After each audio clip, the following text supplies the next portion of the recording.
I don't actually know what she ended up choosing. It was in the miscellaneous floorboard, like Yeah. elevator music almost. Muzak. Yeah. Muzak. Yeah, that's what it's called. Okay, I did not know that. That one's new.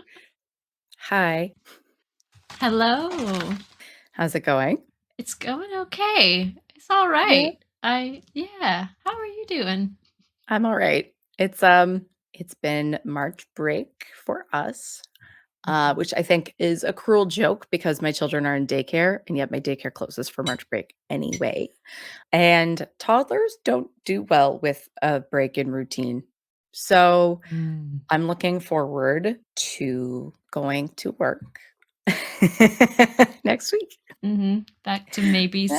some grown-up behavior. Yes, More. definitely looking forward to engaging with other adults. You might be able to communicate on a little bit Mhm, better scale. mhm. Who I'm also not at all responsible for in any way. Like, Yeah. if their pants are too tight, that's on them. I'm not involved. So Oh golly. looking forward to that. We've had a really hard time trying to find a time that works for both of us to actually record this. And so I just wanted to like make a little quick PSA for if anybody's out there thinking, wow, like she has two young children and a full-time job. Like, how is she doing this? Like Wonder Woman, Superwoman, like that kind of stuff. No, it's not that. It's really hard. And we're like scrambling to find some time sometimes. So it's not just like things are easy and we're making it happen kind of thing. No. It's extremely hard. So I don't want anybody out there with like, feelings of being lesser than and seeing maybe us doing this thing and being like, well, if they can do it, like why can't I just like do the thing? No, no, no. The things also are not happening here. It's really difficult. So I just wanted to put that out there in case there are any illusions of superhero-ness or anything like that happening, because that ain't it. I echo those feelings, definitely. Yeah, there's a lot of movie magic that can happen in editing Mhm. and in releasing things on a schedule. Nobody knows what time it is right now, and we're filming. And Yeah. it's been the late winter blues are clinging definitely, and so on my side, it's been some different like mental health Mhm. things sort of keeping me from feeling like a normal person or anywhere near a normal person. But anyway, at least we have the consistency and the escapism of the Gilmore Girls, right? Yes. Even though this episode is a little bit infuriating. But before we get into that, Yeah. we are the Belladonna Watch Club. Come get cozy with us while we dig into iconic shows and movies that one of us has never seen before. The rules are somebody has to come with fresh eyes, and the other person has to be at least relatively pumped about what it is that we're watching and we're doing. So, in this case, I am extremely pumped. As our viewers and listeners know, we've been picking our way through season 1 of Gilmore Girls, and we have thrown a couple of movies in here and there, but our primary focus right now is Gilmore Girls. I'm Lisa. And I'm Jenny. Thanks for joining us. And if you do like us, please feel free to subscribe wherever you are listening, watching, etc. Do that. So we are on season 1, episode 14 of Gilmore Girls, which is bonkers to me. Like, I can't believe how many episodes that we've done of the show already. I know. I We are know. just kind of married along. Yeah. Yeah. The whole season seemed like it was going to be a big, big, big venture. I was thinking, oh God, it'll be summertime at the time we get there, but we're making it. Yeah, Yes. we're doing And it. what's this episode called? This is called That Damn Donna Reed. This episode kicks off with Rory, Lorelai, and Dean watching the Donna Reed show, which I wasn't familiar with until this series. I had no idea. Me neither. Me neither. Very 1950s housewife, flawless, gets everything done for everybody kind of situation. And that causes a little bit of tension between Rory and Dean. Meanwhile, Lorelai is going to help Luke paint the diner to the absolute pleasure of Taylor Dosey and the town beautification committee, which I adore. From there, things just sort of unravel as it does. So those are the This is two a main plot points. jam-packed episode. We have so many cast members, so many familiar faces just jumping out of the walls. So much happens in this one episode. It's nuts. Yeah. So what did you think?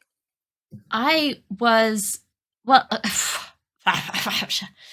I think I wanted to like it more than I ended up liking it. That's fair. One of the first things I noticed actually was that the director was the same director from a previous quirky episode, Cinnamon's Wake. So it's this Okay. the same director. And so all of the like quirkiness and eccentricity of that episode, it all comes back in this one. And I think that makes some characters' behavior just a little bit off, or just a little bit oddly exaggerated. There's a weird kind of energy through this episode. And I think times where I wanted it to be, or times where I wanted to be feeling like, oh, cute, they were like cut short, or there was just some kind of a feeling like a sourness to the sweetness. I don't know. I wanted to like it more than I did. That's what I think. That's fair. I think it's funny that the only other episode that we see the inside of Babette's house, it's the same director. It's like this director came in and was like, I need to have Babette's house in this. Like, yes, so yes. Which, well, okay. The standout for me in this episode was seeing Babette, even just for an instant. I miss her so much. We haven't seen amazing. her. Oh, you know, we haven't it's been seen a her while. in so long. Yeah. And Maury, I miss them a lot. So I was really happy, but then she disappeared again. So Yeah, quick little snippet of Babette. Yeah. Okay, so we start out. It's movie night with the Gilmores, or I guess it's a TV show, whatever. And Dean shows up with pizza and a salad, and they give him a bunch of lip about how they're like, wait, what is this? And he's like, well, some people eat it before pizza. And they're like, that's for you, right? He's like, yes, thank you. Yes, that is for me. Yes, I'm aware. It's for me. And so they're watching the Donna Reed show. And like I just said, like I wasn't super familiar with it. And you weren't either? Nope. I thought it was maybe made up for this show. Because I mean, I've heard of shows like it, but I didn't know it was a real thing or a real person at all. They're watching this and they're like teasing it because it's so over the top with like how much of a like domesticated housewife situation this is and how everything's always perfect and blah, blah, blah. And then Dean kind of starts saying how he likes the idea of it, which like read the room, man. Like you're all for having your opinions, but they're just tearing into this show for being so outrageous. And then we have this little moment. I have coming right in with the clips. Right in. I don't know. It all seems kind of nice to me. What does? Well, you know, families hanging together. I mean, a wife cooking dinner for her husband. And look, she seems really happy. She's medicated. Which, from what I understand, was a real issue. There were a lot of heavily medicated housewives in the 1950s because it was like the start of the nuclear family in that way, where like people were expected to live on their own. And so like these women were alone like all day and bored out of their minds because they were just cooking and cleaning. Whereas like before, there were a lot more like blended families. Anyway, so yes, medicated housewives was a definite thing. And that made me laugh at that because I think that it would be necessary as well. I think this interaction between them is pretty interesting because we've got Lorelai and Rory watching this show that they know very, very, very well. Like they are shocked that he's never heard of it and he doesn't know it. And they joke about it. It's a show. It's a lifestyle. It's a religion. So they have watched it over and over and over. They know it very well. And it just made me think of like guilty pleasure media that you only watch it to criticize it, but you still derive some kind of pleasure from it. And it might not always be just criticizing it. You know, there's the pleasure part of guilty pleasure. If anybody wants to go watch our episode on Twilight, that is your cue. Yeah, speaking of guilty pleasures and watching it through criticism, definitely. But yeah, so for them, it's a sort of it's a given. Like, okay, this is one of those shows that's a relic of those times when that was so not what it's like anymore, how dreadful and like patriarchal and oppressive it was in those times. But for Dean, it's a totally different experience. He's never seen this before. He has never, I don't know, I mean, he's got his family at home, but we don't know anything about his family. But then he's got a mom and a dad, and his mom goes to work now. But he doesn't, he's not at the criticizing part yet. I think he's in the sort of fascinating part and the comfort show part. And they really do not watch it in the same sort of way. So I wonder, like, what? No, definitely not. I wonder how many episodes they watched of it that night. Yeah, I don't know, because it seemed like he got there and that conversation happened like right away. And he didn't even get a chance to watch it properly because they were talking over it the whole time. So that's it. Yeah. Well, and he says as much too. He's like, you can't even hear the dialogue. Like he wants to get it and notice it. So he just has a very surface level impression of this show. And he says like, oh, it seems like a nice thing. Imagine a whole family being together, happily living in a house. Everyone has their roles. Everyone has something to do. Great. I think he seeks the comfort of something like that, and does not at all realize just how far he has stepped in it. Yeah. Like one of the things he says is like families hanging together. Yeah. So that's the part that I was like, okay. And then when he ventures to a wife making dinner for her husband, like, okay, that's where he's starting to take it a little too far, a little too 1950s on us, Dean. Families hanging together, great. The expectation that it's the wife making the dinner for the husband rather than equal contribution to whatever, because everybody eats, So that's the part where it was just like, Dean, no. And you could see it like on their faces. And they're just like, yeah, excuse me. But he says she seems happy. Again, it's a surface level understanding of the material they're watching. She seems happy. Like, this looks great. She must love what she's doing. It's a fiction. It's a TV show. She's an ideal. She's a, she's a concept, not a person. It's a concept. Yes. Yeah, exactly. Yeah. Exactly. And then, but he's smart enough by the end of the scene to say, I'm not saying a word. Like, all right, let's just leave it be. Realizing my error, let's move on. And so we get, I think, the following morning, and Rory is at Luke's and she's talking. And I just think this is so cute. She's saying how she thinks her brain is broken because it went dink. And I'm like, that's such a cute little sound the way that she did it. Dink. I just really love that. Out of seemingly nowhere, Lorelai tells Luke or suggests to Luke that he needs to spruce up the place. I don't know. It doesn't seem that bad to me, so I don't know where this is coming from. Taylor Dozy is sitting there at the counter, and he turns around, and they're just going back and forth about how the town beautification committee has been hounding Luke for years to do something about the diner, because peeling paint is going to drive the good clients or the good residents away, and in come the ruffians, the seedy crowd.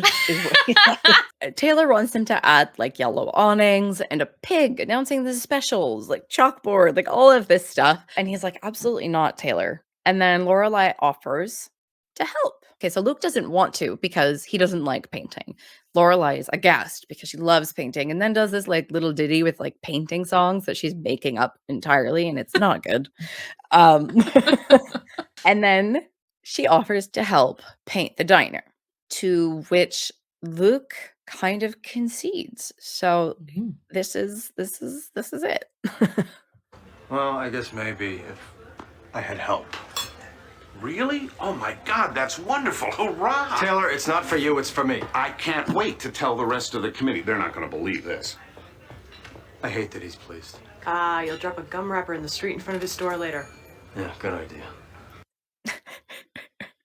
I love how literally he took it. Yeah. He's just like, yeah, you know what? That's a great plan, Lorelai. Thank you for that.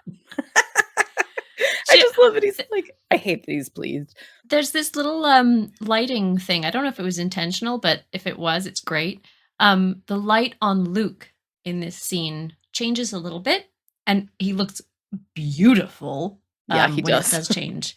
Oh my gosh. So at first, he's in the shadow, like shadow of, I guess, the wall, and there's like sun coming through the window, but his face is in the shadow. And then right as soon as he concedes and agrees, the sun through the window is on his face, and he looks divine. And it's like this beautiful moment of just the light entering his life, you know? Like, it's such a weird, I don't know, it's just something I've noticed in shows from time to time, of the use of light as a, you know, as symbolic of, you know, yeah, he looks great. And that's just the framing of that with Taylor behind him. It's just really, really pleasant frame. And there's a lot of unusual choices of camera work in this episode, as maybe must be just the director's touch. I don't know. But this scene specifically looks really, really good. Honestly, Lorelai should have known better than to say something like that in front of Taylor Josie. Was she just trying to pick a fight? Was she trying to ruin Luke's day? I don't know. It's a weird energy in this episode. There definitely is. So Luke agrees. They move on. Next scene, it's Lorelai is sewing a button onto Rory's blazer, her school uniform, I guess. Which, by the like, she does not need to be standing there with Lorelai, like wearing the blazer while she sews a button. Like, you know where the button was. There's gonna be like a little pull or something in the fabric where it was sewn the first time. But Rory's distracted, looking everywhere, you know, trying to get her notes, trying to study all of this stuff. And at one point, Lorelai just says, "Oh, you're 4." Like, stop it. Which I think is a hilarious role reversal, because it's usually Lorelai being 4. Being 4 years old. That's it. Yeah. And so Babette comes in. This is where Madame Babette comes in and asks Rory to house sit for her because they have a new baby kitten, Apricot. Was it driving you nuts how they called it apricot the whole time? Because I say apricot. No, I say apricot. Oh, I say apricot. And so I was just like, Oh, I don't know where I get that from. What's the North American way? It's probably apricot, and I'm just wrong. I don't know. No, I have no idea. See, okay. If any listeners ever notice me saying something in a slightly unusual way, or if I have like a tinge of like an Englishness, 1, I'm currently living in the UK. And 2, my mom was very English and never ever lost her accent, and also used some fairly old-fashioned turns of phrase.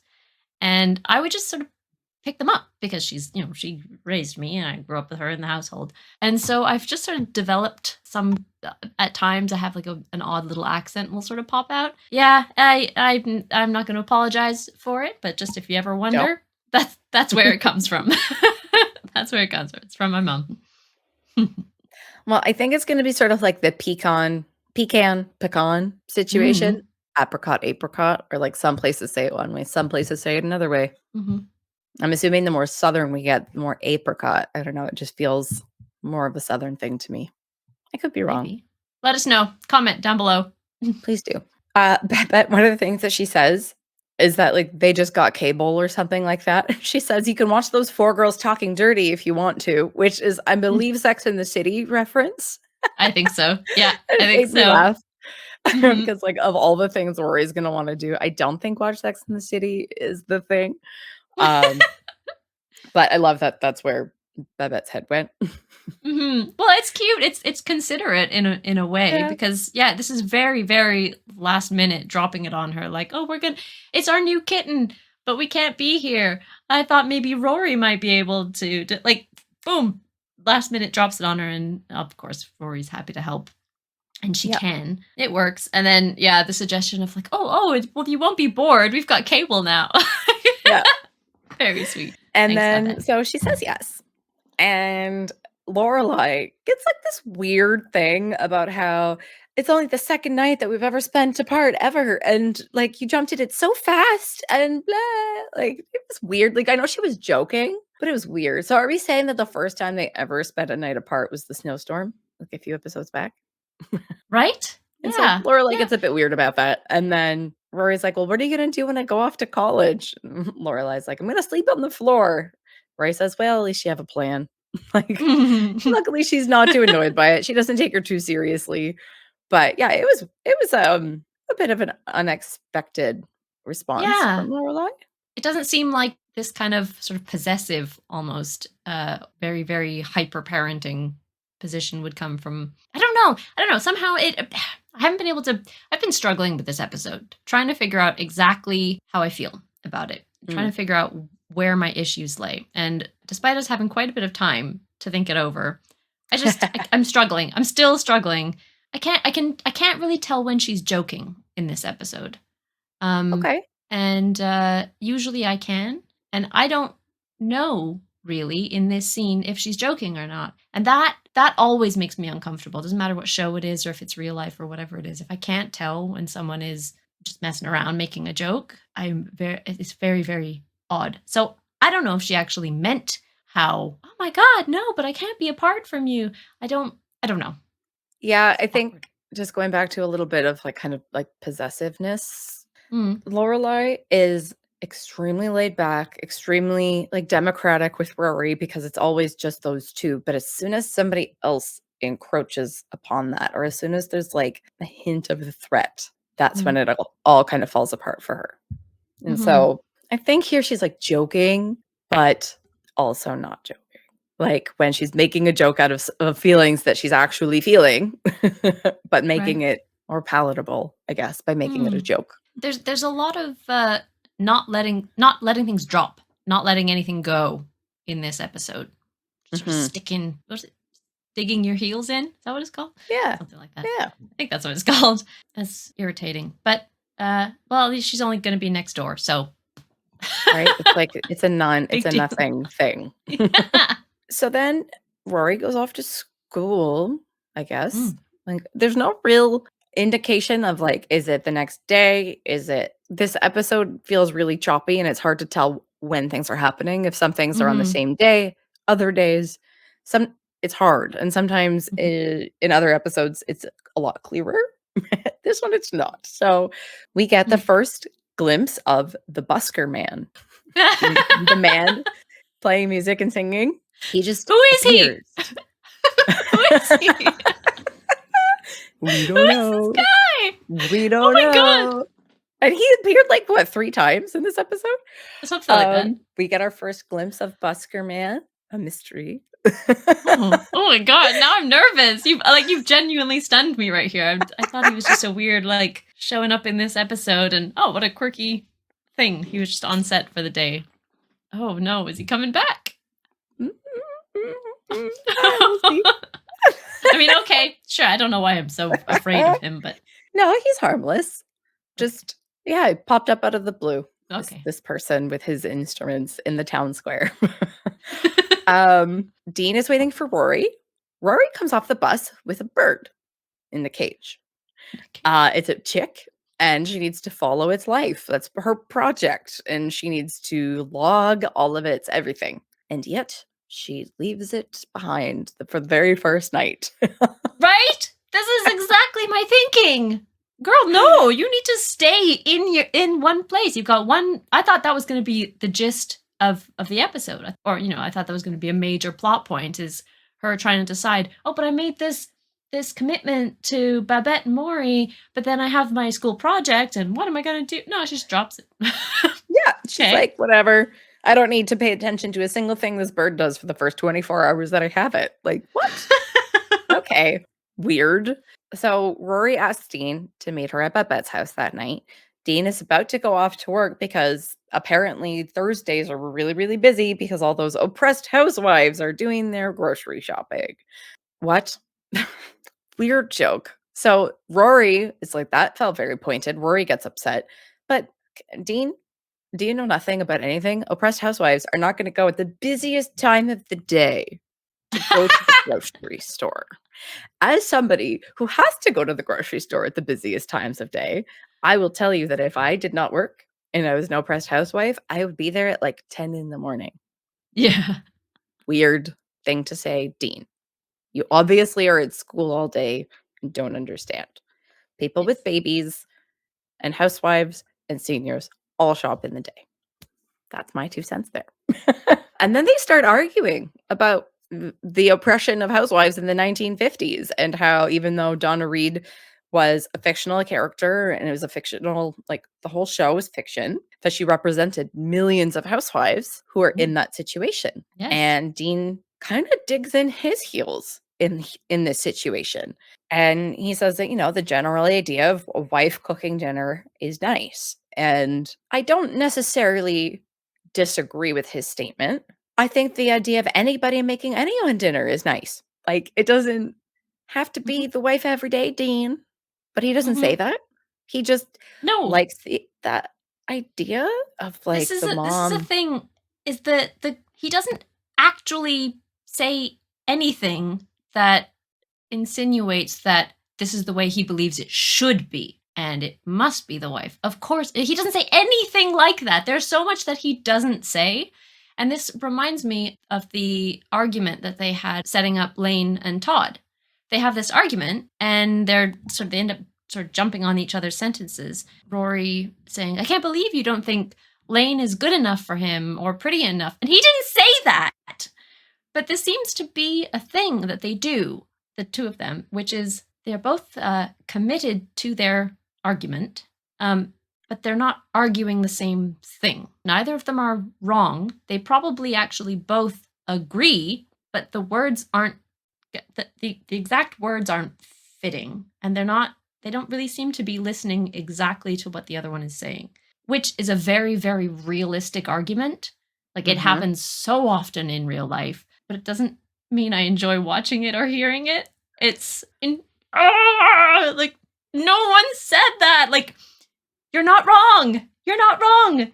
But he didn't say so. And just, obviously, I agree with Rory very, very much. I don't think she's incorrect. But I do think that both of them should have had a few more sentences to explain what exactly they were getting up in arms about, and then they wouldn't have got up in arms. But I don't know. The problem started with Dean, as the line you mentioned, oppressed housewives in the supermarket. And I think that was an attempt of his to join in the kind of critical conversation that the girls were having watching the show. Like, oh, remember these housewives that you were telling me about, that we were watching, right? We criticize that because it's not the same anymore. It's not the same these days. They distinguish that it's different, because he mentions that his mom used to make all the dinners and still does make all the dinners, but now she goes to work, and so it's a different scenario. And Rory rightly points out, well, she has a choice. Nowadays, she has a choice. They almost get to a point where they could have a really great conversation about the evolution of female rights and equality, but they don't. It's so annoying. Yeah.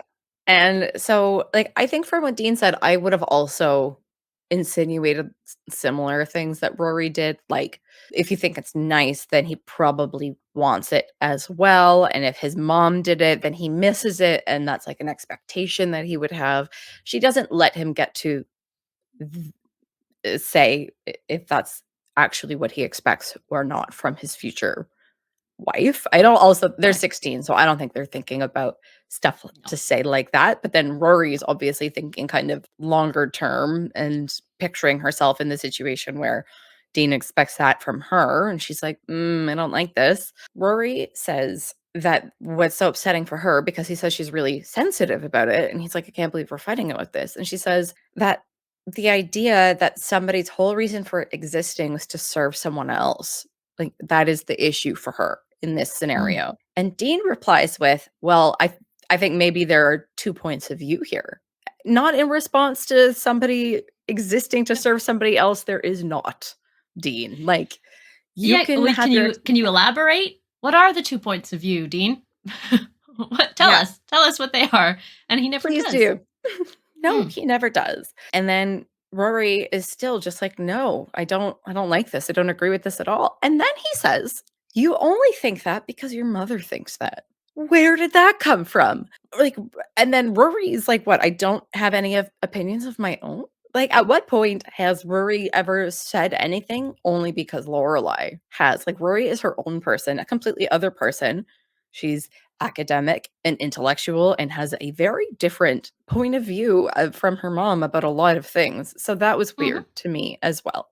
I'm like, Dean, you need to stop talking Or keep talking and explain yourself. or pick other things to say. Yeah. Yeah. If you can't believe that you're having an argument about the Donna Reed show, which is not what you're having an argument about, but anyway, then talk about something else. Yeah, that bit there of, yeah, you only think that way because your mother thinks that way. Which, I mean, she would, I guess, because that's the household she was raised in. Because she hasn't ever had the comfort of a family unit or like the family role. She hasn't had the nuclear family. That has not been her experience. So she's not gonna. I don't know. Whatever. I hate this. Yeah. Let's keep going. And spoiler alert to Dean, I bet his mom also agrees with Rory. Because this is the thing, is that he will agree. He's never demonstrated that he would disagree with any of the things that they are talking about. So what actually are they arguing about? I don't get it. It could be a conversation, but instead they're just arguing. I definitely don't have that confusion around what they were arguing about. To me, it seems pretty clear that Dean is fully on board of the idea of somebody like Donna Reed, like doing that and living just to be a wife and a mom and not necessarily have like her own identity outside of being a wife and a mom. And he's not saying that nobody should be able to do that. But what I think he's saying in the context of his own life and his own expectations of what, not necessarily expectations, because he's not saying, hey, I want you to do this for me. But when he's thinking forward to later on in his life, he's thinking of how great that would be to have somebody always there, always cooking for me, always being there. And so without coming out and saying directly, hey, Rory, I want you to not have a career, not have an education and wait on me hand and foot, the idea that that is something that would make him really happy is the issue in general, because then regardless of who the like mystery person is, he is removing all of their sense of self to be like subservient to his family's needs. It really, really makes me wonder what his home life is like. We don't know anything about them at this point, and and I was hoping that we would. I was hoping that by the end of the episode we might know a little bit more, but we don't know anything. Yeah. I don't know. Yeah. This whole thing made me so angry. Yeah, it was annoying for sure, but I think we were annoyed for different reasons. So Rory goes home. She's cranky. And we have Lorelai trying to convince her to go to Luke's, but just like to eat. She's like, come to Luke's. And we have this little part. I'm just about to leave. Where are you going? To Luke's. We're picking out paint colors tonight, so it's going to be hours of yes, no, yes, no, yes, no, until my world-famous perseverance wears him down. He winds up in a ball on the floor crying like a girl. Want to come watch? How did she breathe through that sentence? There's like so many words. Like, take a breath, girl. I love that this is what she's doing. She is literally picking out paint swatches, which, as far as I understand, is one of the classics of the 1950s, 1960s homemaking thing. That's what the homemaking stay-at-home mom does. Picks out swatches. She makes those decisions, and then the husband just says, yes, here, I'll buy it. So we're seeing it, but in a totally different kind of set of circumstances, in a totally different context. But it's literally Lorelai, our 21st century woman, picking out paint swatches for a man who will not do it himself. Yeah. Who could not be bothered. Yeah. It's funny. I hadn't actually tied those themes in together. And now I'm actually annoyed at Luke. So she puts the bird on the table. Lorelai's so excited about the bird, names it Stanley, and then finds out it's a girl, names it Stella, because Rory will not name her midterm. It's case study number 12. She's trying to get Rory to come out, and Rory's really grumpy and won't. I like that here Lorelai points it out, but not in like a forceful way, and doesn't like make her tell her, isn't like, what happened, like I need to know. She just like lets it be, She's like, It's the okay, only because time in this episode where someone does just let it be and doesn't oh god, press yes. and push and push. The only time in this episode. Yeah, so she doesn't pry. She offers to help her if she needs it because Rory says, "Had a bad afternoon, but I'm gonna fix it." So Lorelai is like, "Okay, let me know if you need a wrench." Yeah, so off she goes. Off Lorelai goes to Luke's. So this is where we're going to deviate from a regular style of like chronological because there's a lot of quick scene changes here. So we're going to do everything that happens with Lorelai and Luke, and then we're going to move over to everything that's going on with Rory, separate chunks. So Lorelai is at the diner with all of her different paint samples, and she's kind of talking him through this while he's waiting tables and serving people and like trying to get people's bills and stuff. So he's fully not listening. Like, I Yeah. don't understand why she thinks this is the opportune moment to be talking to No. him about this. So she goes, like, for color combinations, she goes, "Oh, this is French, or this is Tuscan, or this is a cottage garden. It's Luke we're talking about here. Why are you doing this?" Like, he's just Just gonna say no to everything. Ridiculous. In swoop Taylor and Kirk, and Kirk demands to hear from Luke himself that he's going to paint the diner because they made a bet that he wouldn't do it. Of course they did. Of course they did. Because, it's a small town and everybody, I'm sure, is talking about the fact that Luke will be painting his diner. It's like big, exciting stuff in Stars Hollow. And so Kirk loses the bet. He tries to apologize to Kirk, and Kirk basically is just like, "It's too late for that now." And then they leave. On the way out the door, Taylor points out like the pink paint from the Cottage Garden series and is like, "Ooh, I like that." And Lorelai knows automatically, okay, take it down. There ain't no way. Taylor knows Yep. he says he's gonna like the paint. We're gonna no. Okay. Moving right along. Imagine Luke's being pink. Couldn't do it. Yeah, but I don't even know why that was a choice. I don't know why that was an option. No. No. It's not the vibe for Luke's diner whatsoever. I mean, it was a hardware store. Like the whole thing is like there's like literal like hardware things everywhere. Is like we get to see more of the inside of the diner in this episode rather than just like angles at tables and stuff. And they have like Mhm. displays of like what would have been in a hardware store. Like it can't be pink. It's not the vibe. No.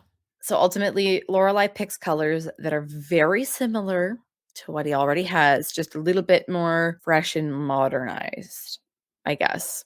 I mean, if it just needed a coat of paint, they could have gotten the same colors and touched up, like which is basically what she Yeah. did. But that could have been the conversation immediately. Well, what color do they choose in the end? Because the one that she's most keen on is two of them together, like I guess contrasty type colors, or what's the word? Complementary. Mhm. That's it. Yes, orange and green. Those I think are it's like a yellow. It's a yellowy. okay. It looks on my screen. It looks like marmalade orange and Oh. like lime green. Oh my So, goodness. I don't know. Okay. You need some recalibration because it's like I don't even know how I would describe the yellow. Okay, so let's call it like a sagey green Mhm. and like a buttercup yellow. Ooh. Goldenroddy type yellow. Okay. All right. Okay. Yeah, so it's That's not better. That's lime much and better. orange. Oh my God, that's Well, terrible. yeah, like golden marmalade and like a leaf type green. That's I wow. think essentially it's the exact same colors as he has right now, and Isn't it they're just blue? gonna continue using the set. Oh, it's green. Oh, Like, it's like Oh. a sagey green. It's like a maybe like a tealy green. Almost like a kind of a French green. We're going back to France now. Like thank goodness Luke isn't part of this conversation right now. Right. Like I don't know. it's green. It's like a dusty green with a bit of coolness to it. Okay.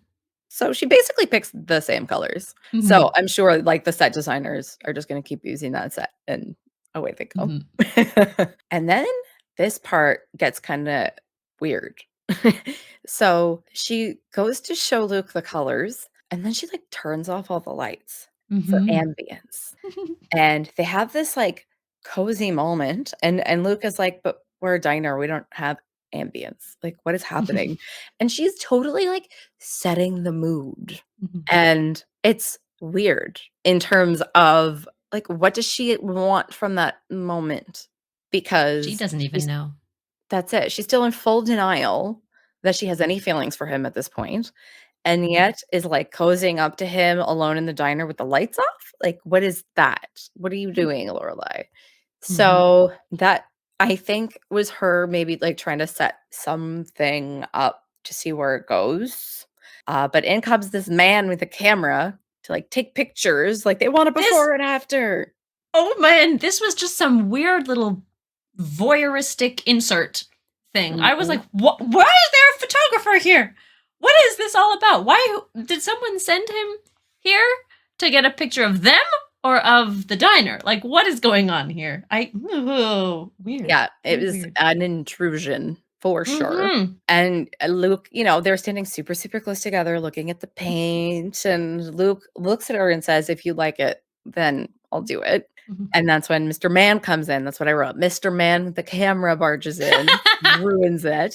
They start to talk about, I guess the lights are back on now. So there was a scene change at this point, but now I'm trying to think of how the scenes actually looked. And the lights are on again. So at some point, Mr. Man came in, closed the diner, locked the door. That's not going to happen again. And now they're talking about how Luke should maybe remove some stuff from the walls. Like Lorelai is trying to be helpful, suggesting that now is a really good time to maybe cull the stuff a little bit, dial it back. And first of all, I kind of agree. There's so much stuff. I was looking at the walls and everything that he has to move to paint. And oh my God, what a nightmare. No wonder he doesn't want to paint. Such a Mm-hmm. nightmare, because that's the Mm-hmm. longest part about painting. It's the taking everything down, like taping things up or removing plates on outlets, and, like, it's the prep Mm-hmm. and then putting everything back. The actual painting is like nothing. Mm-hmm. But he is determined everything stays. Mhm. Which is fair because it was his dad's shop, and he made his diner, like, in memoriam of his dad. So, I get it. And it's iconic. Like, why would he take anything down? People know Luke's is Luke's. Don't Mm-hmm. change it. Don't paint it pink. Don't do that. If we know anything about Luke, it's that change is not something he willingly, what's the word I'm looking for? Subscribes to. Change is Sure. not something he willingly subscribes to whatsoever. So then we start learning more about Luke and his history and his dad and, like, how he started the diner and stuff. And that was really nice. Mm-hmm. Mm-hmm. I think the lights might still be off at this point. Or low. They're low. Okay. Because I think it sets this zone where we can be more vulnerable and Mm. a bit more honest, and it's a much more intimate energy in the room, especially now that all the outside folks are all outside now, and they've both got a beer each, and I just love how much Luke is able to be open and just very comfortable. Finally, he's just been Mhm. so aggressive, and we see him not aggressive, but he's always wound up for something or other. He keeps his cool, but there's always something tormenting him, right? And now finally we get a really nice moment of him so fondly talking about his dad. Yeah. And Lorelai asks him why he didn't just keep it a hardware store if he wanted to honor his dad. And Mm. he says that he knew how to cook and then he thought a diner would be more fun. And Lorelai's like, wow, fun. That must have been a really hard word for you to say. Like, she's even teasing him about how open and nostalgic and sentimental he's being, Yeah. like, because it's Yeah. so out of character for him to be that forthcoming and comfortable and Mm. open. Yeah, Mhm. because he's But we not can usually that. No, but we can tell that sentimentality and attachment and memories and nostalgia are something huge for him. Something private. I mean, we're learning about something private about him right now. But we already know just in how he has the diner set up, but also regarding the sweater from his ex in the previous episode, and just in how much he likes to just sort of keep things familiar, keep things the way they are. It's really important to him. And it'll be interesting to see if he can change things up much going forward. For me, I've Mm, never seen the show, remember. So I wonder, because I don't think he's wrong. I think he's totally allowed to have that kind of closeness and attachment to things and places and things being the way they are. But you gotta eventually, you have to allow some wiggle room for things. And that's somewhere I really, really feel connected to him, is this almost in danger of living in the past. So I don't know if I've mentioned my mom on the podcast before, but my mom passed away 2 years ago. And since then, it has been felt like I've been in this sort of non-timeline where my life isn't completely different now that she's gone. It's still life. And I haven't gotten rid of any of her stuff yet. And I haven't even really changed where her computer setup used to be at her desk. Kind of the same as it was. Maybe been a few alterations, or I've dusted it a few times, and that's not because I'm clinging to, I want things to stay exactly as they always were. It's not so much a clinging to it. It's just a kind of, I'm not there to disturb anything of it yet. But as Lorelai has the line in this scene, it must be nice to be so connected to your dad. And it is this element of connection. It's this feeling of being connected to someone who's no longer here. They can sort of still be part of your life by the things of theirs, and in whatever way you can, you try to keep their presence around. And I very much relate to him anytime he talks about his dad, I think. Yeah, that makes a lot of sense. And it also makes sense just from knowing you and how you are. I feel like some people may be different in a situation of grieving, but yeah, it's makes sense. And so Luke starts talking about how there's an order that his dad made one day when he was on the phone, and he wrote it down somewhere on the wall, and he makes it seem like he doesn't really remember. He's like, I think this is somewhere, but then directs her to exactly where it is. And I'm 100% certain that if somebody is so in love with his dad and his dad's store and everything, he knew where it was. Oh, He thinks about it all the absolutely. time. So it was kind of Absolutely. weird for him to just be like, oh, maybe. Yeah, I can't quite tell if he was playing it like, oh, hey, Lorelai, a little scavenger hunt for you. I wonder, maybe you might find Yeah. it over there. So he directs her to the spot, and then they're both sitting there. They're looking at it. And then again, they're being really vulnerable and open. And Luke says, okay, so I guess, this place probably is in need for a spruce. And Lorelai's like, well, maybe we don't spruce up this spot.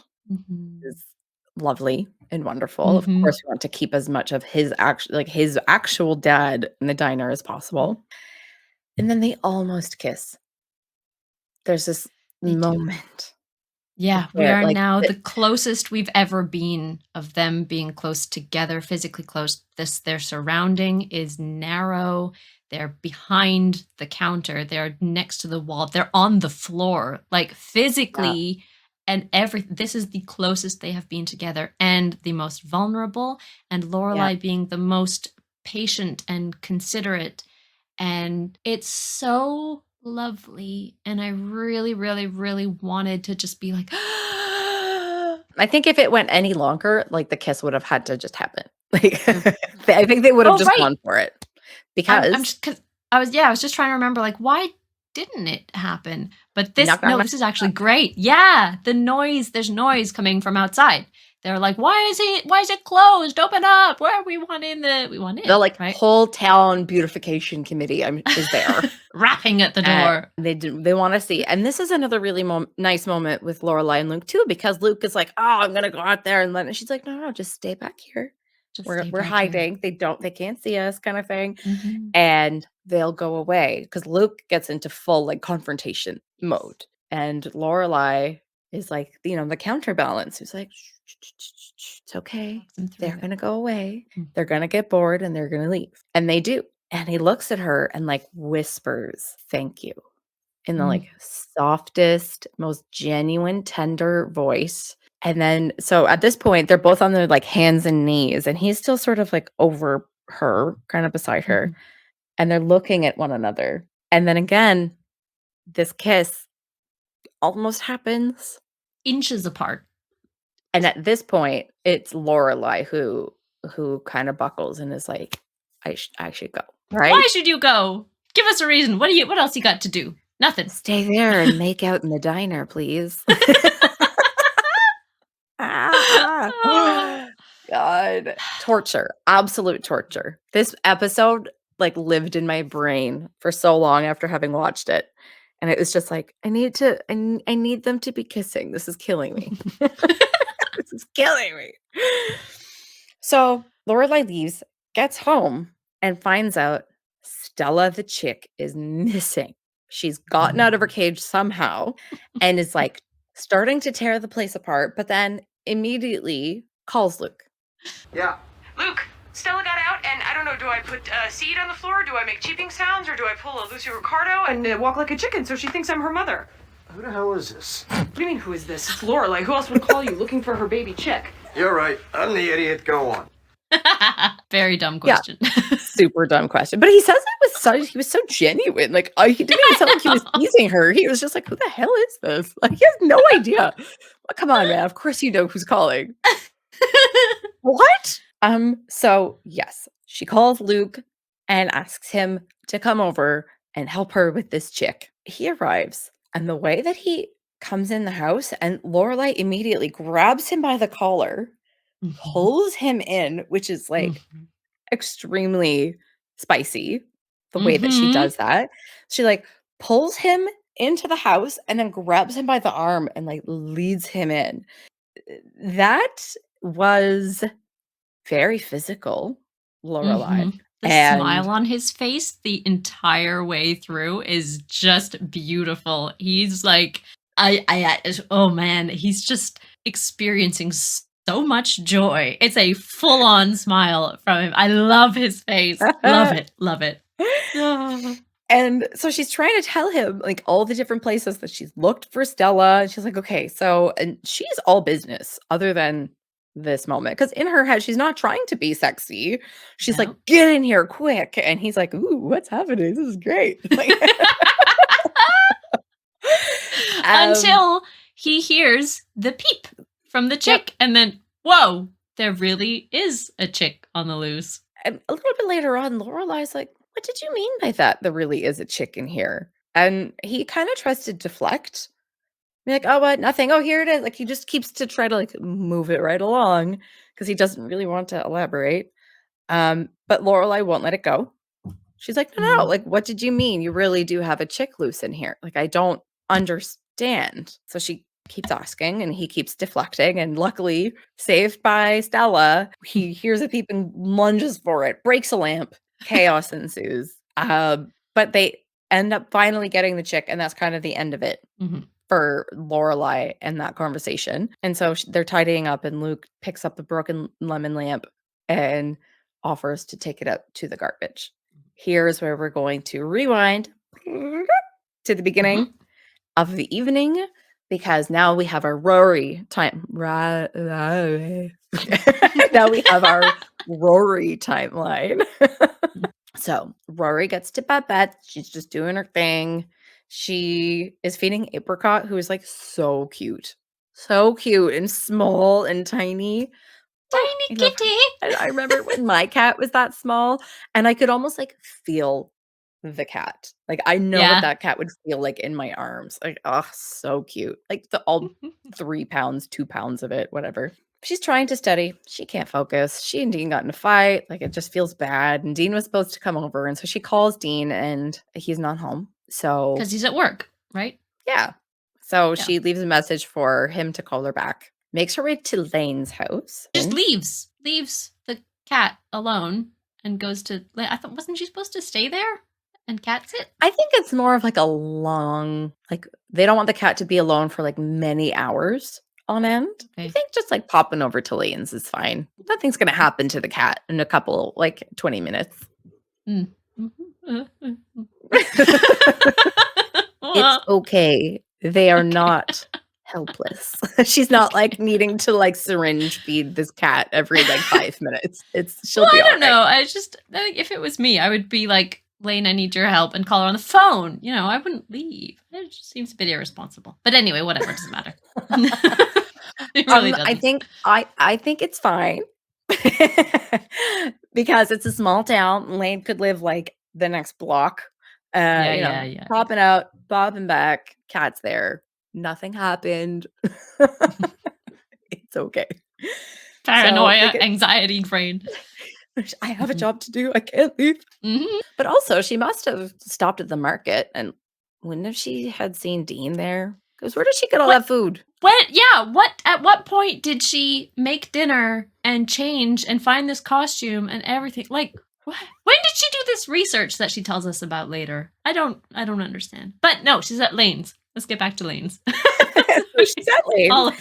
She says she needs a weird CD. And then we get the absolute joy and pleasure of seeing Lane's CD collection and how it has been stored. Genius. So we all know Lane cannot do anything and has all of her CDs stored in the floorboards, which are conveniently large enough to house CDs and their cases. How wonderful. Right, they're perfect. So they're perfect. And this is another thing that this director, I don't know if it was the director's choice to have the CDs be stored in the floorboards, but in the previous episode that he directed, the director, by the way, is Michael Catelman, something like that. And he previously directed Cinnamon's Wake. And so his episodes so far have been full of quirk and eccentricities and odd little cameos and some wacky characters or other townspeople who just like come in and say something wacky, right? As well as buildings. So you mentioned earlier that these are two episodes where we see Maury and Babette's house. But also this eccentricity of this floor, of this room. Like let's incorporate the house and the building into our scene and have our characters interact with the floor, with the ceilings, with the door frames, everything. And I think that's really, really, really cool. I'm not a director, but I think that would be something that I would want to bring into my work if I could. Really, really neat. It makes a very just makes such a rich viewing experience. Yeah, it adds depth to the scene. Yes, it does. It absolutely does. I wish I'd written down her like categories and how they go together. So Rory says she doesn't know what the CD is. She'll know it when she sees it. It's weird. So we have 4 different floorboard sections in Lane's room. So she's like, okay, so in this one, there's like rock and pop and like all these things. And I did not write them down. I don't actually know what she ended up choosing. It was in the miscellaneous floorboard. But in one of the other ones, they say that it's like Sinatra, like the standards are in there. And I think Sinatra would have also been an excellent choice. Yes, I agree. For this dinner. Like, I understand the direction that she went with just sort of the like television, no lyrics, background music vibe, like elevator music almost. Music. Yeah. Music. Yeah, that's what it's called. Okay. I did not know that. That one's new. Someone else back me up on here. It's music, right? I hope no one does. And that everyone's just like, Jenny, what? It's entirely possible I made it up myself, but I don't know. It's just like your own inside joke. Elevator music is just music. It's not real. Oh no, my confidence is wavering right now. I'm not so sure. Come on, somebody. Okay. Right. Okay, so she picks her CD, goes back to Babette's, and I guess Dean calls her. I can't remember. Yes. Yeah. So we get this very unusual cinematic side profile angle like this of Rory on the couch when she's back at Babette's house. And we can see she has a headband on. She's not wearing the same thing, but we don't actually know what she's wearing yet. Yeah. Side angle, profile. She's in profile and she's on the phone. And first of all, what time is it? I have no idea. It's like 9 p.m. Yeah, like it's late. It's late. And he arrives. He's right outside. He's right outside. That's it. That's what it is. Yes. And so she goes to the door to answer the door for him. And he's at the bottom of the stairs. She opens the door and steps out. In this like stunning, adorable. I loved this. It's this huge dress with like these layers of like petticoats or whatever they're called to like floof up the dress underneath. Mhm. It's this orangey, peachy, like gingham, 1950s, like full, just like stunning costume, basically. Mhm. And Mhm. she's got the pearls, she's got the shoes, she's got a headband, and she's just looking at Dean, and Dean's not saying anything. And they're just like, "What? Wow!" And she's like, "Could you say something?" And he's like, "Trick or treat." Like he has no idea what's Bless going him. on. Something that we didn't really touch on is that in the phone call, they do discuss that they had had an argument, and he wasn't sure if they still Yes. wanted her to come over, or she wanted him to come over, and that it's still okay. And he's like, "Well, I'm right outside." And this is the first instance, I think, that one of the teenagers has a cell phone, Good point. Oh, is because it there a have been a cell lot of phone? paging happening. Yeah. Rory has a pager, which is hilarious, by the way. But yeah, this is our first mention of a Oh, right. a kid with a phone. Dean would have had the phone. That's it. I'm thinking, no, she was just, yeah, Dean with a cell. Yeah, because he's Wow. like, "I'm right outside. You wanna." So then, like, why didn't she call him on his cell phone instead of calling the house? You used to call me on my cell phone. Anyway, sorry. Yes. I'm glad we went there. Um, so Rory's just like, "What do you think? Look at the dress." And he's like, "It has a large circumference." Like, he just does not know what to say because it's so out of left field, but she looks Mhm. so cute. She does. And She looks great. And she they're gonna knows it. play She seems to house. know. Yes. Yeah. Oh, she totally does. She Mhm. totally knows she looks good. They're gonna play house because she's like, she tells him it's Donna Reed night. So she's fully leaning into it, which is cute, I guess. I don't know. Like I think she's trying to like humor him and see his side and like be on board with the whole wife cooking dinner thing. It seems like we didn't see her journey getting there, so it seems very sudden. Yes, I agree. She does mention a bit later that she's done some research about Mhm. Donna Reed. And so she had this whole change of heart thing. I would have liked to know that. Or I think Yes. also Dean should have known that. Like anyone should have known that before all of this happens and we're supposed to go along with the scene, because I really can't tell if she's like, she appears to be having a ball playing this character and wearing this and dressing up, which like we were mentioning at the start, the guilty pleasure type show. It's a guilty pleasure in a way of, you know, I want to dress up like this character that I criticize so often, like role play as the 1950s housewife, who I criticize, who I don't, you know, approve of. Or so it's so like, girl, what happened to you? What? Where Right. did the? How are you having such a good time with this? And the whole argument, you don't want to be that person. So why are you doing this and inviting him over? And like, what is he supposed to take from it? Is what I want to know. Like, what? How was she expecting him to react? And like, I imagine that he might think she's mocking him. Yeah. If she wasn't having That's such a good it. It was time, it would be weird. like she's mocking. Because it's also like, you know, she's not a cook or whatever. And so she's like, "I made appetizers," and it's like Ritz crackers with Cheese Whiz or like spray cheese or something on it. Yeah. And so he'd be like, "What is happening right now?" Like, I do not know if I'm in trouble. Like, Yeah. I don't know what's to make of this. And we didn't really know what to make of it. Like, she looked great, and we could tell that she was having fun, but Mhm. we needed the journey to Mhm. see how she got to wanting to do this for him, because the Mhm. last we saw, she was offended and up in arms, right? So Mhm. that was a bit annoying. I always love seeing the inside of Babette's house. Then so they did Mhm. this, like, wide angle shot where you see the, like, really old furniture and everything just feels very old family home, and Yes. everything is short because Babette is short. It's like her custom counters and her custom doorways, so, like, everything, she's tiny, and Dean is, like, ducking, and they're trying to cook, and all the counters are, like, below hip height. Like, they're just she's so small, and every time we see the inside of Babette's house, I'm just like, yeah, because Mhm. I am short. Not as short as Babette, but I would really love short things in my house. I would really like that. So they make dinner. It's like steak and beans and potatoes, which again, girl, where did you get all that stuff? Like, when did you Also learn how to make a steak because that feels very ambitious Mhm. for a 16-year-old who doesn't cook. I'm just saying.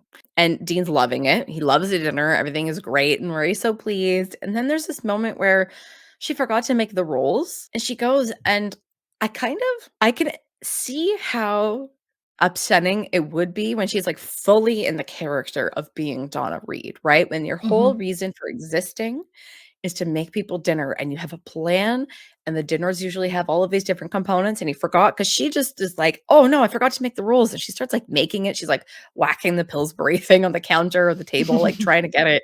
And Dana's like, whoa, whoa, whoa, relax. It's okay. You don't have to make the rolls. But I just imagine it in the setting where if your whole reason for existing is to like put on these impressive meals and like I would have been, upset if that was me in the 50s, having Mhm. forgotten to do the thing where Mhm. you're thinking all day about the nice meal that you wanna make for somebody, and then you forgot a component of it, and it would have been that much nicer for them, and so that was, like, over the top that she was that upset, but I could also very, very easily imagine Mm. that because there's, like, the lack of self-confidence outside of what you're delivering to your family.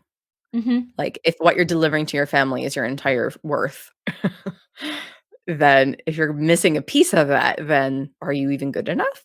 So Well, and for Rory, this whole evening is it's a whole like experiment and project, and forgetting the roles is yeah, she's missed a component of her project, and she is such a somewhat of a perfectionist, and she is such a high achiever. I assume that never go wrong in like a school project, but this is almost a school project. It's a something and it is incomplete. She hasn't presented exactly as it meant to be. And I think she got so caught in being like, I am perfect. I am encompassing? No, embodying this perfection character. Oh, and I missed out. Damn it. Damn it. yeah, It must have just been like a big old yeah. frustration. It just made me think of also, like, I am an event planner, and so many things with events, only the planners know what everything is supposed to look like and how everything is supposed to go in the night, right? Mhm. And as long as the event overall is going well, like, no one's gonna know, for the example of, like, a wedding, if, like, the flowers are the wrong color because nobody was gonna know what the original color of the flowers were gonna be. The only Mhm. person who knows is the planner. And so in this case, it's the same thing where like Dean wasn't expecting rolls with dinner, but Rory was expecting to have served rolls with dinner. And so it's upsetting to her because she wanted this like lavish, over the top, like multi component meal for him because that's what Donna Reed would have done. Right. Mhm. And that's like the whole premise of like the show is that she cooks and cooks and cooks. So there's just so much food all the time everywhere. And so, yeah, even though Dean didn't know and had no expectations of it, I felt that really Mhm. hard when you're like, "No, but I Oh had a yeah. plan. I had a plan. It's not working." Like this is still a surprise to Dean. He's just like, oh wow, you made dessert too. Like, good lord, I can't even imagine what you made for dessert. And I couldn't imagine what she made. Well, I did imagine what she made for dessert, and I was very afraid that she had Yes. made one of those like nasty 50s like jello mold things with nasty things, and like the 50s and 60s had some bizarre cuisine. Yes, they did. Things in aspic. That's Yeah, that was the thing. but those were Um, mostly savory. So, yes. Yeah. yeah, Ugh. even So I worse. was very relieved that it was just Jello and whipped cream. Phew.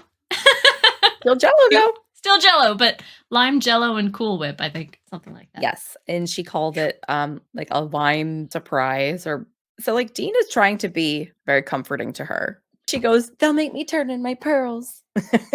An And amazing line. his line after this was kind of Mhm. he says something like I won't let anybody near those pearls. Oh! Oh! Why is Mm. oh, yeah, that's like the steamiest he's got, I think. I'm not sure if it Yeah, was intended, but it feels intended. yeah, it felt very steamy like, she's sitting on his lap, and he's like, Mhm. "I won't let anyone else near those pearls," kinda thing, like, "Ooh, okay." And then they finally get to the part where Dean is like, "Well, you know, this was great, but it doesn't have to be like this. And like, what's with the change of heart anyway?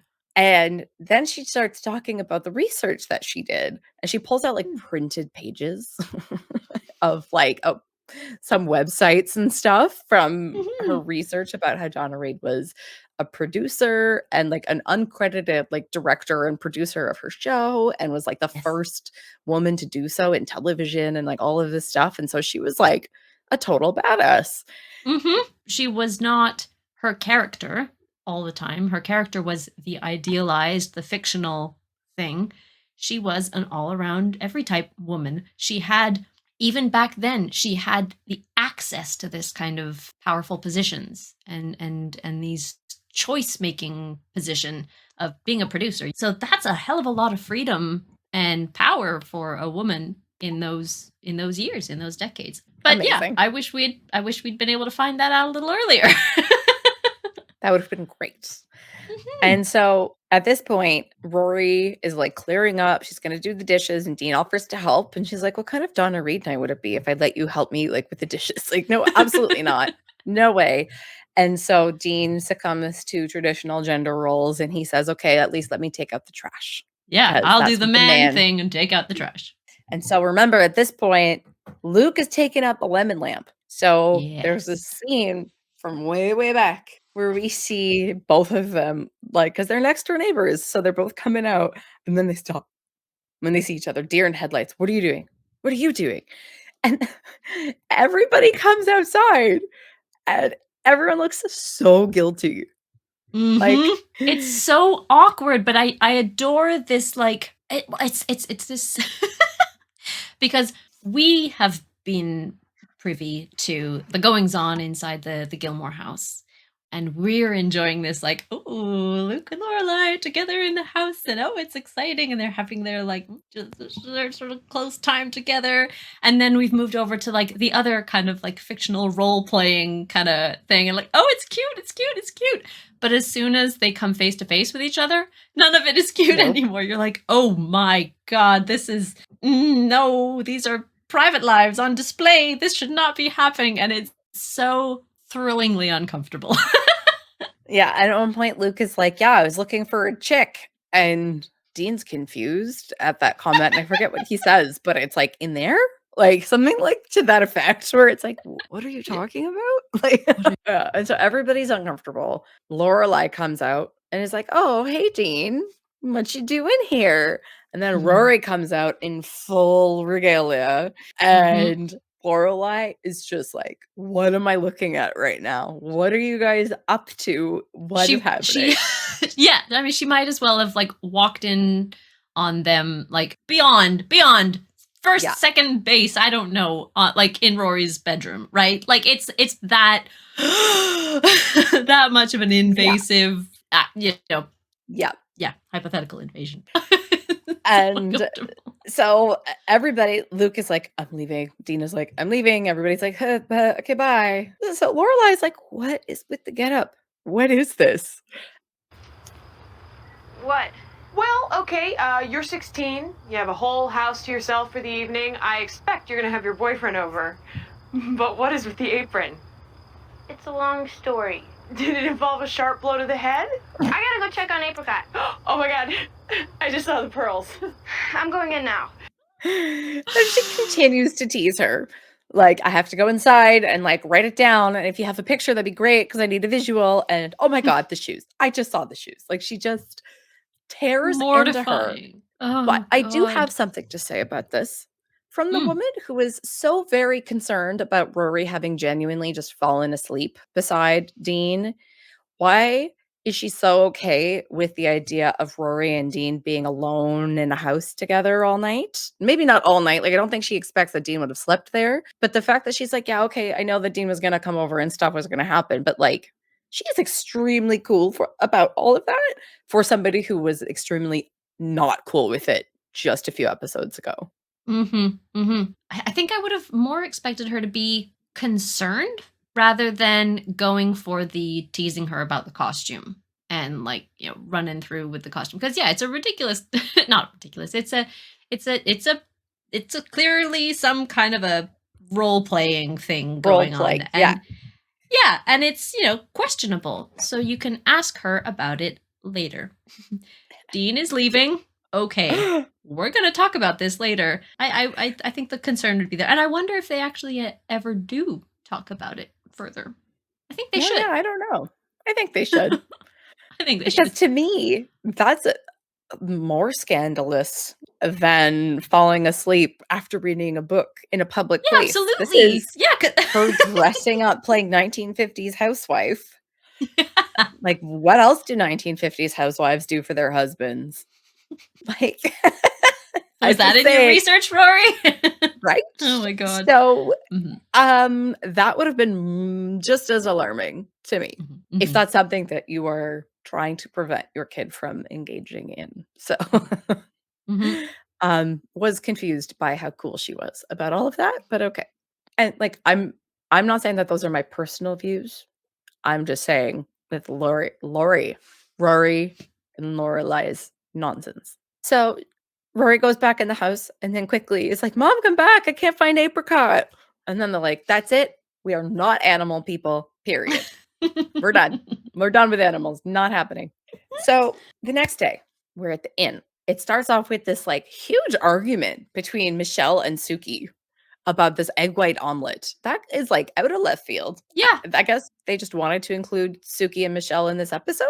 It just seemed a very, very unnecessary addition of like a Michelle just lost it. Just maybe the only reason I can think of putting it here is doing some kind of a paralleling of the wife, the woman who always cooks for the man, and she always makes a perfect dinner. Obviously, this is a totally different thing. It's not a household. They're not man and wife, husband and wife. But Michelle being so having these very like 21st century food expectations and stipulations and expectations on Suki. And Suki is not at all being Donna Reed. She's just being the chef. She's being she's working in the kitchen. Integrity. Yeah, making the food for him. So even when that is the case, where there's, the man has expectations of the food and the woman is making the food, things can still go awry because she will not make it the way that he wants. She makes it the way she believes it should be eaten. Yes, which is absolutely not to his specifications, because he wants an egg white omelet with like chives and whatever, and then she makes something completely different, like a proper omelet with cheese and all of these things that he did not want because he wants to watch his figure. He makes kind of like a fat joke, which I did not like. Yeah, he says something like, if I can't eat like that and look like her. But I don't know which her Who is he he's talking referring about? to. I don't know. It's too not clear open-ended if for me to he's be like- okay with it. Right? So he's either saying, I can't eat something that rich and still look like Lorelai's size, slender, whatever, or I can't eat that and look like Suki, who is a larger woman. Either way, Michelle, keep your comments to yourself. Make your comments about your own body, not everybody else's. I don't care what woman you're talking about. Not your business. Didn't love that. And it's such a quick line that you're like, wait, what did he just say? Like, it's so fast and then it's gone and no one comments on it. Rude. After he leaves, Lorelai's like, but you make a really good egg white omelet. And Suki's just like, I know. It's just like, okay. That's how that is. All right. She just didn't want to do it. Important. Probably because he makes fat jokes about her. Yeah. Like, why would she make that for him if he's just going to be horrible? So Lorelai starts telling Suki about the night before and how the chick got out and how Luke came over to help her find it.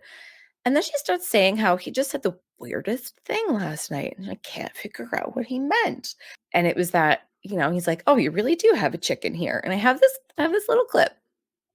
He said the weirdest thing. May I break your leg? Well, he got there and I was looking for Stella, and he said, oh, you really do have a baby chick loose in the house. Like, I made that up? Or, I don't know. Well, What? Well, you call someone, can you come over and help me look for my loose chick? It's a little what? Sounds a little like code for I'm not wearing any underwear. Okay, sure. And then she goes on Suki goes on to tell her the story about how she and Jackson first hooked up because of a similar story. But at this point, Lorelai's getting really agitated and she's like, "What? So Luke thinks that I called him just to like get him in bed?" And you could tell she's mad and she's taking it to like kind of like a sleazy place that Mm. isn't at all what Suki is insinuating, really, but like and Suki kind of expands on what she means. She's like, "No, just to spend time with you." But Lorelai is trying to like cheapen it into like trying to make it just about physical intimacy. And she's like, "No, it's just he probably thought that you wanted to like spend more time with him after having spent the night, picking up paint, which by the way was your idea to spend time with him." And like, so Mhm. she again is trying to show Lorelai, like, why did you call Luke? Why didn't you call me? Why didn't you call Patty? She raises chickens, and Lorelai is just like, stop. And she's getting really upset. I would be too. More of this episode of just like not letting things be, not letting something just have happened, or what it just pinpointing on every choice, every bit, but where it doesn't even matter. Who cares who Lorelai called? It doesn't matter. It doesn't matter who she called. Yeah, of course she could have called Patty. She could have called anyone else in the town, but she knew she had just been talking to Luke. She knew he wasn't busy. Like, he's closed up for the night. They're not doing the paint swatches. He was just there. She knows he's free and he's helpful. So, okay, let's just call him. Who cares? It doesn't matter. I think it's supposed to be playful teasing on Suki's part, but I feel as irritated as Lorelai seems to be, because it doesn't, but yeah, it's so, maybe it was an unconscious choice that she made to call Luke. It was an unconscious choice of dimming the lights at the diner earlier.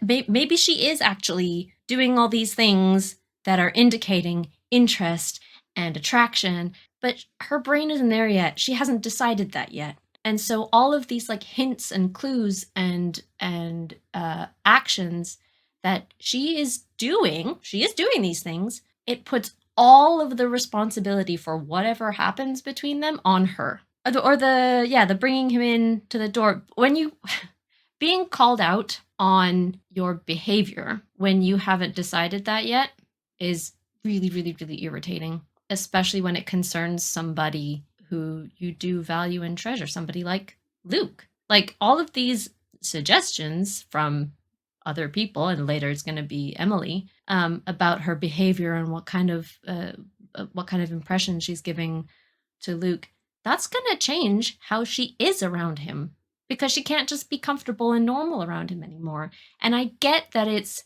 coming from the place of, I make a decision, either make something happen between you two or don't, but it's all become her responsibility. And I think that's so unfair, and I think that's such an uncomfortable position to be in. So I feel with her in this scene, and then later as well.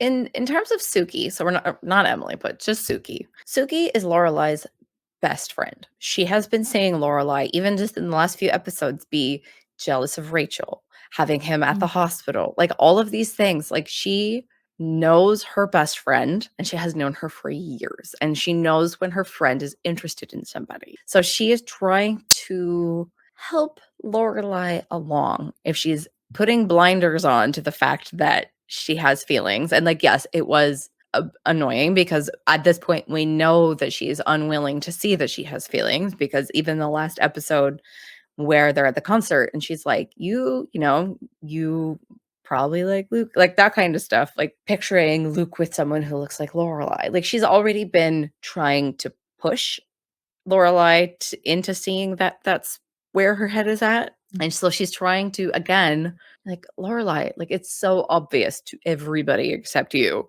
that you are into this man. Like, come on, my dude. And so I don't necessarily think that she's forcing her or trying to force her hand into making a decision. I think she's trying to be like, stop fooling yourself. Like, stop kidding yourself. You have feelings for him. So that, I think, is where her head is at right now, because it would also be kind of frustrating to be her friend and to see her like constantly with him, volunteering all of her time to be with him, calling him at the drop of a hat at every like, he is at her every beck and call, Mm. and for her to just be like, "What? What are you talking about?" I'd be like, "Oh my god, you're stop it."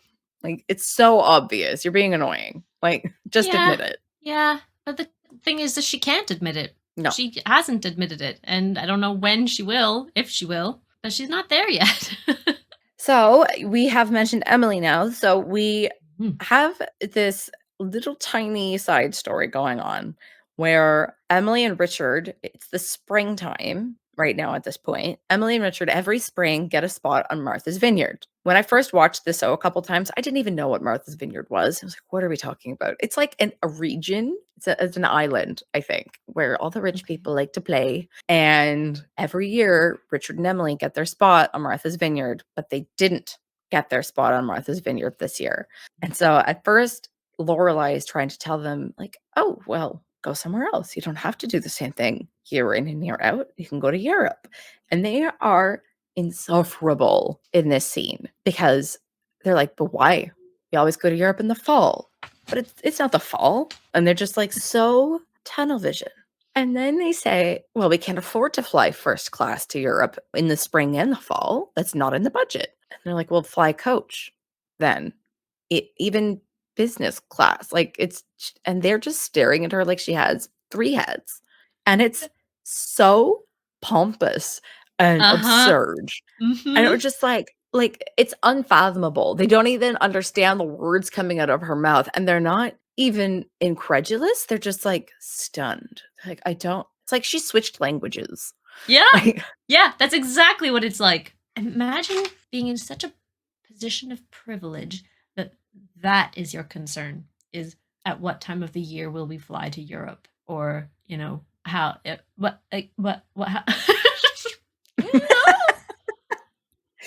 yeah, so that was infuriating and Just annoying. That malfunctioned whole there for a thing moment. you did. You were just like, What?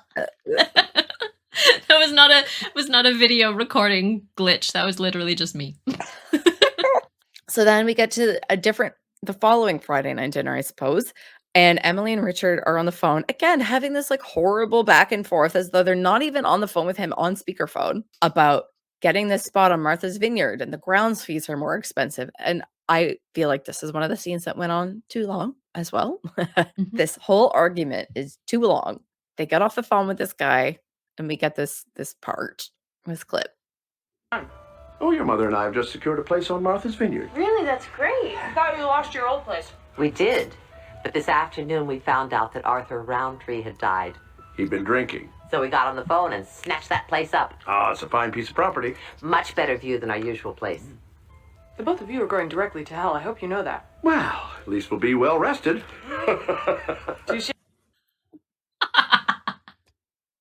There's that Gilmore humor. Oh my gosh. Okay. So you could probably, for those of you who are listening and not watching, you can hear the great big smiles on their faces when they're talking about how the man died because he'd been drinking.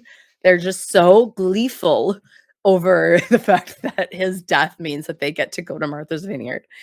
And again, they're insufferable. The way that Richard laughed about how at least they'll be well rested, we go, whoa, like, what is that? Who laughs like that? That's not a real laugh. That's like a pompous douche laugh. Like, what is that? Like, stop it. They're so chipper and cheerful at this point that, like, I'm almost convinced that the argument with the speakerphone was them acting. I feel like it feels like they were putting on that act, then they knew it would be overheard by the guy on the speakerphone so that he would cave, fold or whatever. I don't know words. Both of and those then words? both of them. Thank you.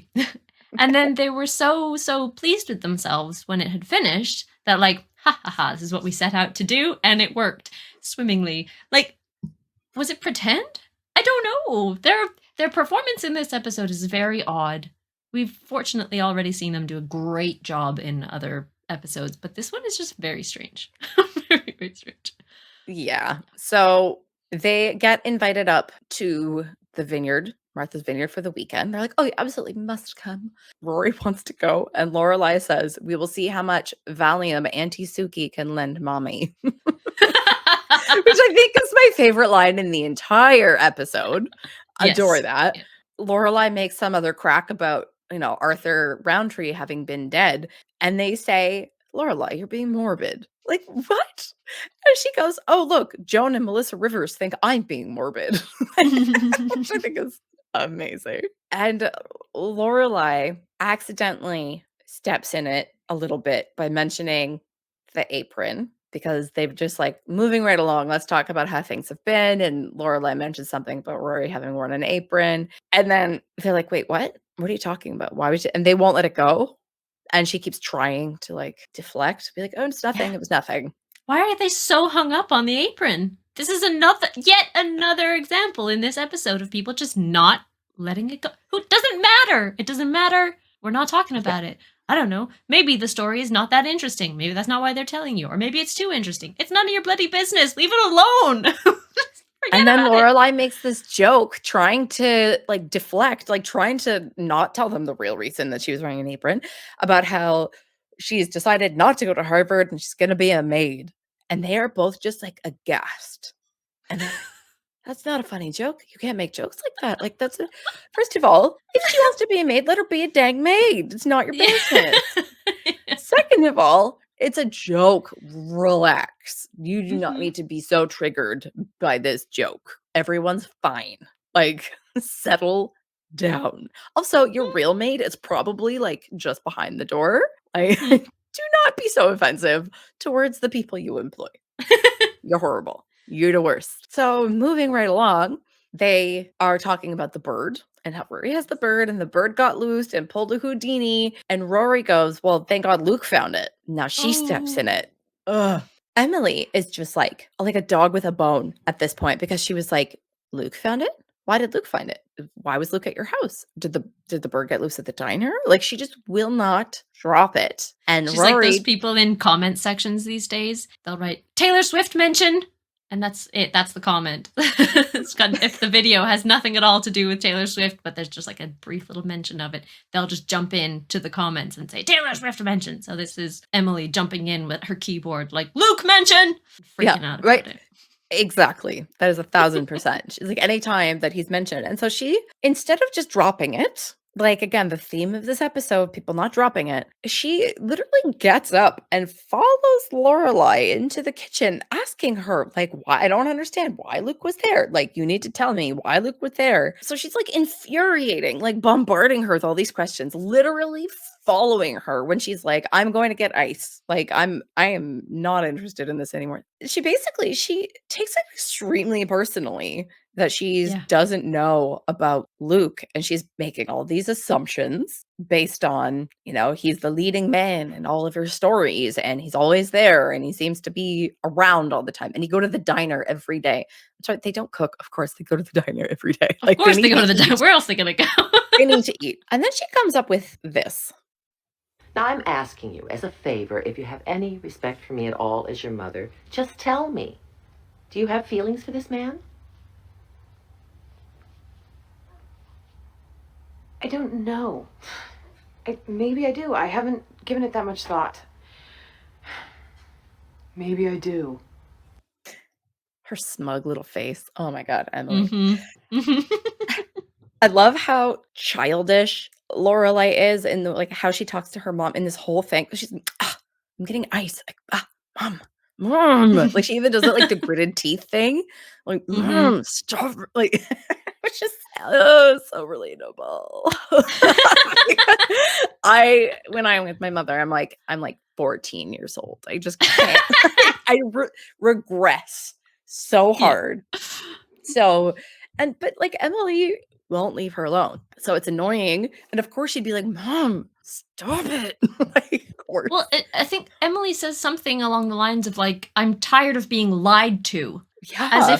As if she's deliberately putting up this front and focusing her falsehoods and lies and deception. Like, that's not what's happening. I think because of her history, she might think that is what's happening because Lorelai doesn't want to tell her anything. She didn't know about Max. She didn't know, Yeah. like, so she might genuinely think that Lorelai is, like, full out lying to her Yes. about having seen. So I could see that Yeah. just for Yeah. their relationship, not Yes. Yeah. necessarily. I get it. I definitely get Emily's concern at this point. I think it's not totally unfounded. I think she takes it too personally, as in Way too like personally. I think she does have she has some right in knowing or being informed in some way of any major things going on in Lorelai's life because they are now so connected. She knew from the instant Luke walked in the door with the ice at Rory's birthday party, there was something unusual, something a little special there. She was paying attention. This is when she was there with tenderness and she was paying attention to Lorelai's face and her behavior, and she said, you were flirting with that man, and you liked when the Iceman came, and all that. It was really, really great. So they've already had that moment there before. So Luke is not unusual. Then also, as she says, he showed up at the hospital, which doesn't necessarily mean that he's her number one choice. He could just be a reliable guy who would get her to the hospital quickly. But then he stayed, right? And so But then that he is where it becomes more romantic something happening, because someone could just give you a lift to the hospital. That's a friend. A friend wouldn't necessarily park, come in with you, stay the entire time when you have other family members there with you as well. So again, like I see 1,000% why Emily thinks what she's thinking. However, I do not love her approach of, if you have any respect for me as your mother, like, relax. Like, if she doesn't want to tell you, she doesn't want to tell you. I'm really glad that you brought up the party, because she was being so sweet and tender about him at the party and was like, that was okay. And then she comes up with this immediately after Lorelai admits it, which, by the way, she didn't obviously fully admit it, but this is the closest so far that we've come to her even fathoming having feelings for Luke. Yay for that. And then Emily says this. Thank you. I'm glad you were finally honest with me. Now we can discuss what on earth you could possibly be thinking. Don't forget the ice. Emily, what is wrong with you? Like, he's a nice man. He was caring.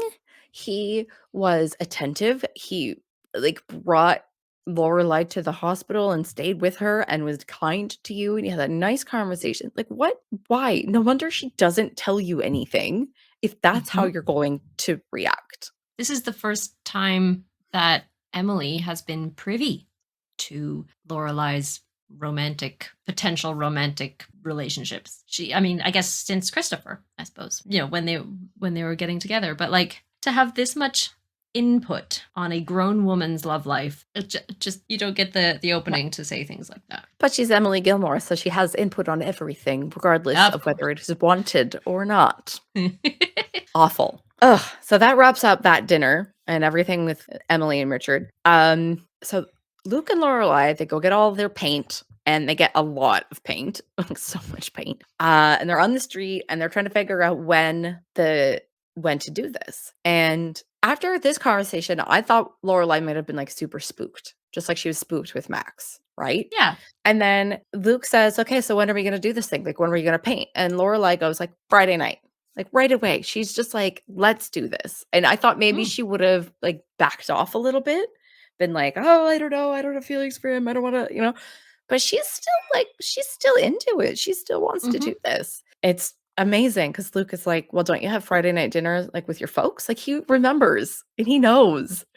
And she says that, she could probably get out a little early for a special occasion. So she's still open to exploring at this point. That is a nice, subtle, gentle, kind flirtation there. Special occasion. Anytime with you is a special occasion, and this will be fun. But then also consider the repercussions. If you think about the end of this week, then saying, hey mom, I'm not going to be at Friday night dinner because I'm painting Luke's diner with him for all night long. Like, you're absolutely not doing this for that sleazy little Iceman who runs the greasy burger shop. Like, yeah. But like, it's just adding over very well. Yeah, adding more ammunition to Emily's position, right? Like, totally, 100%. And so Rory and Lorelai go to Taylor Dosey's. They need to pick up some fruit. And there's this motorcycle coming through. This motorcycle is loud, it's obnoxious. Taylor pops out of the store saying that they're like a scourge on society and he hates them and whatever. And Lorelai's talking about the exact like make and model of the motorcycle and how she wants one and she's going to be buried with one. And then they park us right in front of the store and the guy goes like, "Hey, nice shirt, take it off." I'm like, ew, what did you think? I could just imagine your face. That's such like a not Gilmore Girls like moment, right? No, and like we have no idea who this guy is. Absolutely no idea. And I just have to say, by this point in the episode, it feels like we've been watching like 2 hours. I know it's like long. so much happens in this episode that it just Yeah. feels like it goes on and on. It doesn't. It's not much longer than any of the other episodes, but it just feels like we've been with them all week, and it's wild. And then here just comes this guy, and we're like, but no, we've just had the Luke story, and we're gonna do the paint on the Friday, and this is the winding down bit, and then here's this guy hollering this bizarre thing at Call, like yeah. This cat call at our dear Lorelai, who we're so excited for her to have this Friday night. Who the hell is this guy? Who is this guy? and he takes off his helmet and it's Christopher, the last person that we want to see right now. Oh my And god. Rory is so pumped. She's like, "Oh my God, Dad, like you're here. What are you doing?" And then he says that he's visiting because his folks are back in Connecticut and he's passing through. And Lorelai's not saying a word. She is stunned. Taylor keeps like leering at them through the doorway, which I thought was really funny because he's so ridiculous. And yeah, so Lorelai is not happy that Christopher's there. And he points it out too. He does not shy away from like letting her know that he sees right through what's going on. He's like, wow, like she hasn't said a word. And He feels then- like he's just come out of a totally different like world of cinema. Like just he's been like plucked out of some like, I don't know, Fast and Furious movie or something. Just like a totally different environment. And he's just dropped in at the end of our lovely Gilmore Girls episode. And we're like, the way he talks, the way he looks, just his whole demeanor with His leather. Yeah.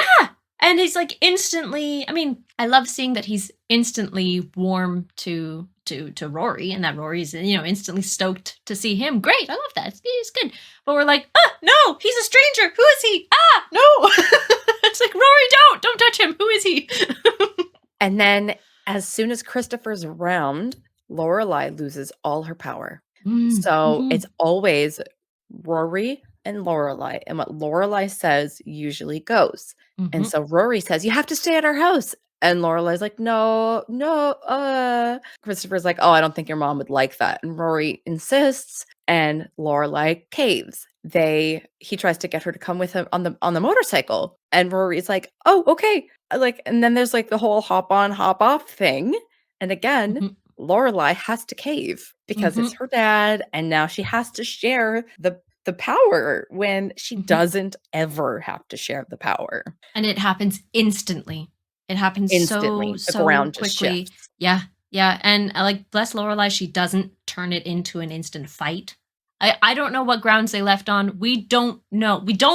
We have not seen him. We don't know what the taste is in their mouths. No idea. But yeah, he just comes in, takes over. She's civil with him, kind. She's not making a fight. But no, oh my God, don't stay with them. Don't just find a bloody hotel, even if it's in the next town over. Don't do it. Stay at the inn. Stay there. That's as close as you can get. That's it. But no, God, don't stay. Oh man, I hate this. And then off Rory and Christopher go on the bike. And so we think at this point, Lorelai is not happy at all about any of it. She seems so mad. She seems so frustrated. And the last line she says is, "Christopher," and then smirks. She has a smirk on her face. So we know that she is a little bit pleased to see him again, and that him showing up on that bike with the like just coming in all suave bike man. It's getting her attention.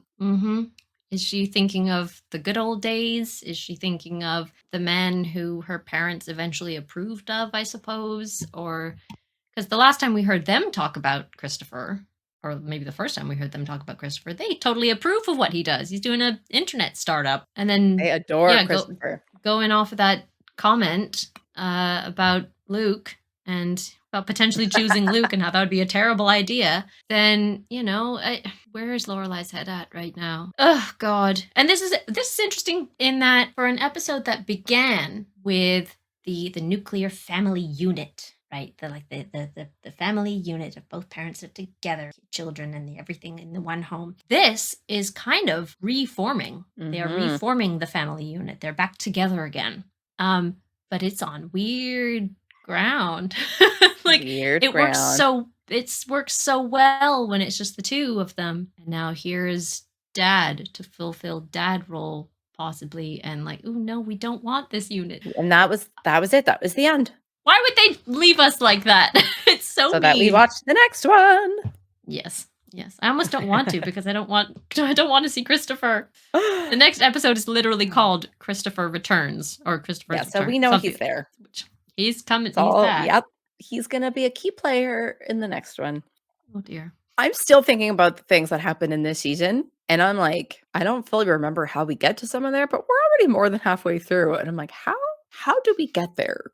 So this was a fun refresher for me too, because it's been a while since I've watched the whole season all the way through. I usually kind of cherry pick the episodes that I want based on how I'm feeling. If it's Christmas or Thanksgiving or whatever, right? I usually just watch the ones that I feel like watching.